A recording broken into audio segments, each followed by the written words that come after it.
welcome everybody. Thank you for tuning in to Real Estate with Ryan. I'm Ryan Coleman, your host. A lovely co-host, April, couldn't be here today. She's busy next door. Got all this work going on. It is that time. It's spring. It's everything that comes with running a business is today. So April couldn't be with us. So you got the other spouse, the other Coleman here on the studio. So thank you for joining to Real Estate with Ryan. We've got a good show. I hope all you guys have stayed dry. What the crazy weather that we have had with this flooding, and I've never seen anything like it. I was talking to April the other day. We were going to do a showing, and it actually took us 2.5 hours, and we still didn't get to the property. We actually had to move the showing over because of the flooding. It was something that I'm sure you guys have seen out there, that we've got kayakers in the streets paddling their boats. It's crazy. We spent all weekend, from apartments to renovations in a basement to flooding and issues with water. It was crazy. I was just talking to my producer, Daniel, and he's like, I'm taking cold showers. I'm so over it. And I know all you guys are just left North Shore, and there's still flooding across the area. So we're ready for that to go away. We got a good show for you. We're heating up in the spring market. It's about to be upon us here in the next couple weeks, although I think this weekend's going to be a little chilly. I could hear the birds chirping today. I got a sense of the spring is coming. So weather's going to change. It will be here in a couple weeks. So we're going to talk about the market. We'll talk a little bit about pending home sales that happened here in January. We'll talk about what things are going on in the market, where the mortgage rates are. And then we'll talk about, on the second part of the show, we'll talk about flooding, what you need to do, how does that affect your real estate market, how does it affect your home, what you need to do, and some tips that we can give you if you're thinking about selling, what we need to do to prepare your home for the spring market. Now you've got water issues to deal with. So thank you for tuning in, as always, to Real Estate with Ryan. If you guys are tuning in first time that you've listened to our show, thank you so much. We talk about real estate, all things real estate. Me and my wife own the company here in town, Hometown Realty. We're a husband and wife family business. We've got great staff, great employees, and people that care. What makes our company so different is it's just not about a sale or putting a sign in the yard. It's always about you guys. It's all about working with people and how can we help. And so that's our philosophy, and that's how we've expanded our business to explode in the market. So hope you're doing well. Let's dive right in. I tell you guys all the time, I always love April, so I could give April a hard time, but I can't give her a hard time today. So I'm lonely, guys, so thank you for tuning in. So pending home sales in January, 4.6% in January. We're lower than 2018. Can you believe that, guys? 4.6 was down. The National Association of Realtors say it was 2.3% lower than a year ago. The Federal Reserve policy, though, opening up the government, has definitely benefited the market. Lawrence Young, chief economist, said in January these contracts were signed. The average 30-year fixed rate hit a low of 4.43. So that is good news to hear. In some markets, in some areas, it's not. And I say in our area, we're not experiencing that as much. Let's look at the South specifically, where pending home sales have jumped 8.9 monthly, but they were still 3.1% lower annually. What does all that really mean? I think what we're seeing locally in our market, and we talk about that across the whole, we're seeing some market corrections. And we look at the spring market, and let me read a little bit more about this article because I think this is beneficial. And this is not just here in Knoxville, but across the market in a whole. Nationwide, the price points have rose to homes above 750. The number of homes are priced above 750 are 3 times the median national average, and they're up about by 11%. The opposite is true in the entry level. You know, these are the 200, 2.25 below. That inventory has decreased by 7% year over year. So basically, the affordable homes, you know, your entry-level homes, but 200 and under across the U.S., there's just a lack of supply. There's lack of inventory. Some of the builders are now focusing on move-up buyers, that 350, 400. You see that in our market. We've got big builders around here looking for the move-up market. Not many people are building moderate to affordable homes for the first-time buyers. That's affecting the market. You say when that 250 or range and below, how things are moving so quickly. It's a supply and demand issue. There's not much inventory out there. And if you're looking to get out of the apartment or you're going downsizing in that price bracket, there's just not much to look at. And so the sellers in that price range can pretty much command top dollar. Now, that's moving up to the 750 and plus. We're seeing an increase in that inventory. We're seeing some of our luxury market, obviously, stock market, jobs, a lot of things are working for our luxury market, but you're seeing some inventory adjustments out there. You're seeing some movement in that. I still think 2019 is going to be a good year. I know we've listed a lot of luxury properties here recently, and it's the opportunity. If you're going to sell, buyers are out there, the rates are still competitive, and it is the best time, I think, here in a while that we're going to see the market change some to get that property sold and get the most exposure. Now, we know the spring market, as I tell a lot of my clients, keep in mind that's where the most inventory, because usually it's not a one purchase or a one sale, right? We're selling and either we're building, or we're selling or we're downsizing. So keep in mind that we have a lot of opportunity where new inventory is on the market, so there's more selection. So that usually comes into play because if you don't have anywhere to go, where are we going to go? We'll just stay here, right? So opportunity, what you're looking for, is going to increase in the next 6 months. We still think that the spring housing market is going to rebound. Obviously, across the country, here locally, when you have weather, water, we've got cold weather this coming week. You know our East Tennessee market. Before you know it, we could have snow in March. It's happened. So, we don't want to know where to go exactly with the market, but I think it's going to be here with us unless we get crazy weather here in the next couple of weeks. And interest rates are a really big issue, guys. And so we looked at the first part of the year where interest rates were on a increase. Feds got involved, and the market wasn't responding well. And I don't think we're ready for the increase in interest rates. Applications have increased. The average 30-year fixed rate was over at 5% in November, but we talked about that recently. Now we're about 4.43, depending on where you go. And so that has actually helped sales. Now, some of your numbers in January, what you want to look at, has come from contracts. Keep in mind, guys, contracts signed in November and December. And they will represent the January market, but this is how kind of we closed out November and December. The buyers right now are in opportunity. Some of them are in a holding pattern, waiting for new inventory that's coming on the market. So some of our existing inventory, if it's not moving, I know we're seeing price adjustments that we're having to have conversations with on a daily basis. We're talking to our sellers. We're seeing that in the marketplace. I know across the country, we're talking to some of our agents in our bigger markets. Those markets have declined. We've got price adjustments, decrease, still, rapid sales, but a lot of adjustment on price. We're seeing an increase in inventory in the market, so we are seeing more homes come on the market. I know we listed about 7 this week, with 2 to 3 more coming today. So that gives you an indication of what we're doing and how we're keeping pace with the markets. The biggest increase in markets across the country, the 50 largest markets are on the West Coast, San Jose, Seattle actually saw an 85% increase, San Diego, Portland, and Oregon. Now, keep in mind, we talk about price adjustments. Sellers are starting to responding in these markets. In 39 of those markets, they actually had to make a little adjustments.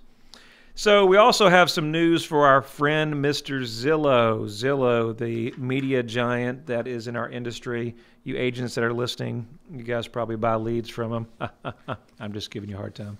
But Zillow is a giant. It's online that displays your home value. They're in the news because they've changed CEOs, and a lot of their philosophy with the marketplace is basically, it's an ingenious idea, but I don't know how long this will last, where they take our listings and then resell them to agents where they spend a couple $1,000s a month to advertise and capture these leads. If you know with Zillow, they're never accurate on their prices of homes, and one of the reasons that their stocks has went down is they're getting the business and test pilot areas in purchasing properties. Now, they're not going to purchase them for market value. They're purchasing to flip them and renovate them. And a lot of their stock investors and people on the market did not take well to that. The stock actually sank 9%. And we're coming on this break. We'll talk more about that. Thank you for staying tuned. When it comes to the real estate market, turn to the experts that focus on you. With over 20 years experience, Ryan Coleman with Hometown Realty knows what it takes. It's the right marketing. It's the right exposure. Ryan and April will use their expertise each step as they guide you through the home buying and selling process. Ultimately, it's about results. You need someone you can trust that is committed to you. You have a lot of choices, but the choice is simple. It's Hometown Realty.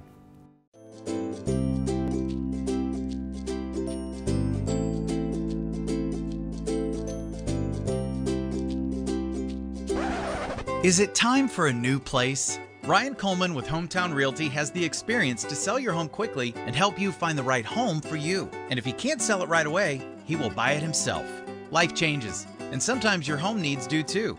Buying or selling, turn to someone you know you can trust. Ryan Coleman at Hometown Realty. Hey, this is Real Estate with Ryan. You're listening to Ryan Coleman with Hometown Realty. Thank you for tuning in, and appreciate you staying with us here. So let me see here. We were talking on the other side of the break.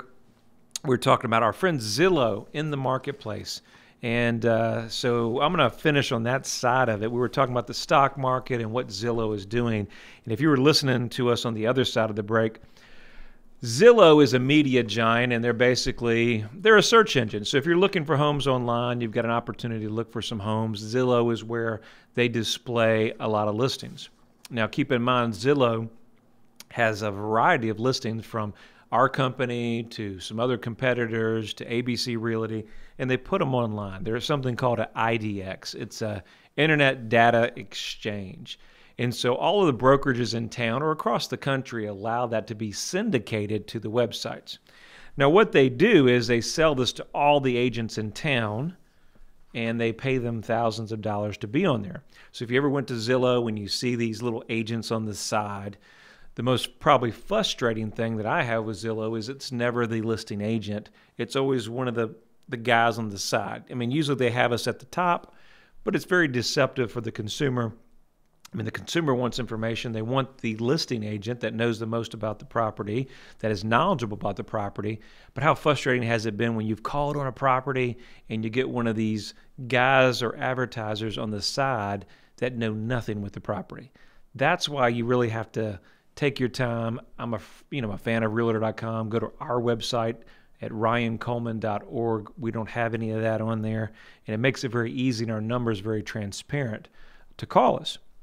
But the challenge with that is they're Zillow's estimates, and I know you guys have been frustrated. A lot of our clients run into this, and why this is a big issue, because they use sales that are really not accurate, and it's misleading to the public. A lot of the information is inaccurate.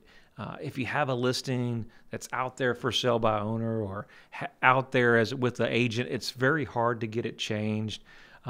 We have a direct contact with them, but it's still with them is challenging. Pictures are always changing. Pictures are updated. Very frustrating, but it's a tool. It's a tool out there in the marketplace. We have to understand that, and we need to know that we don't want to limit our clients in the marketplace, but we know it is what it is. It's just another tool.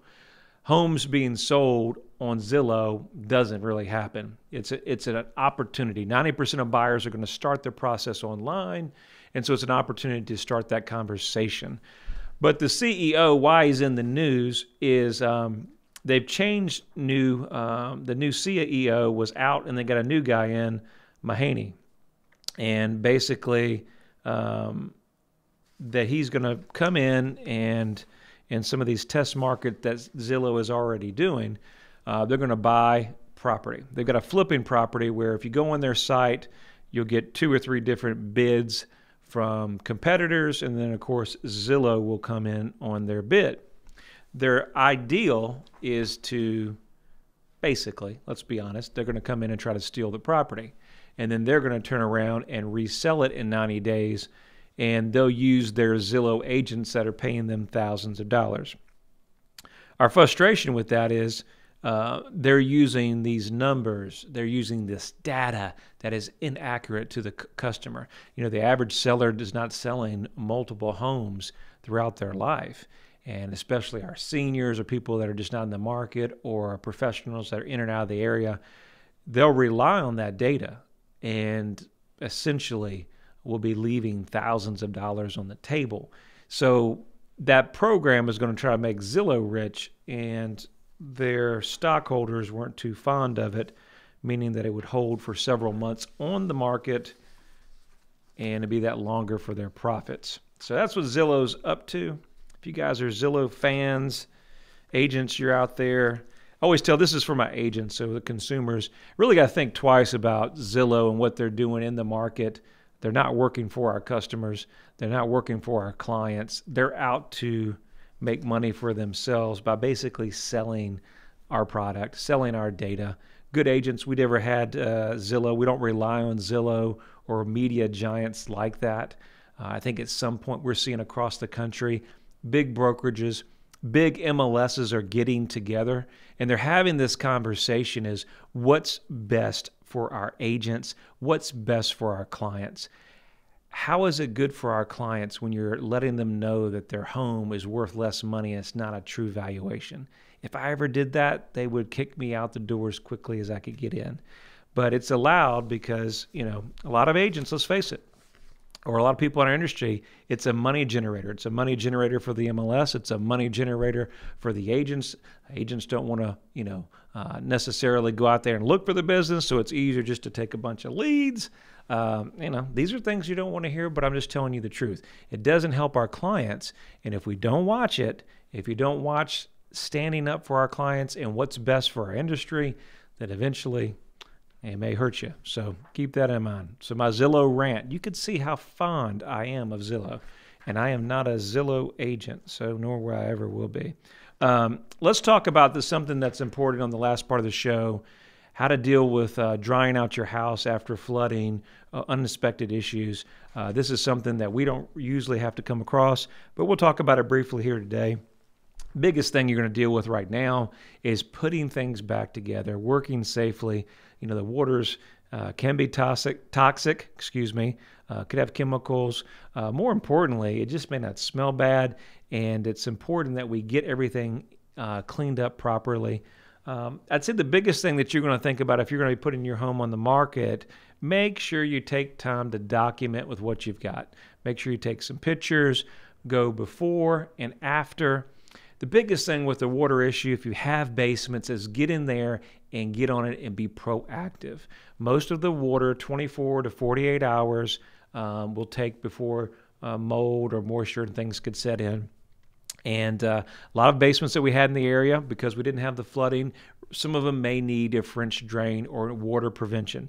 A lot of things that just came from a property comes from just minor details. You know, the builder built the home and he has a gutter coming down the front of the porch and it goes through the basement and it gets disconnected. And before you know it, the basement wall has moisture intrusion, there's cracking in the block, and it's all from proper water flow. A lot of these things are simple, but if they're not put in the beginning, what's a small item turns into a very costly item. Anytime we get sheetrock, things like that, make sure we dry things out. We had a lot of dryers and heaters, not heaters per se, because it's just air circulation is very important. If you guys are around town this weekend, if you went around to get pumps or fans or anything, shop vacs, I can tell you, you could have made some money if you were selling shop vacs at a premium price. Everywhere in town was sold out, from pumps. You experienced it, squeegees. They were moving fairly quickly. So it's so important to get on there and take care of those issues. If you got any wet carpet, hate to say it, you're probably not going to save it. Got to go ahead and get rid of it, put in new. Depends how high the water has come up on your sheetrock.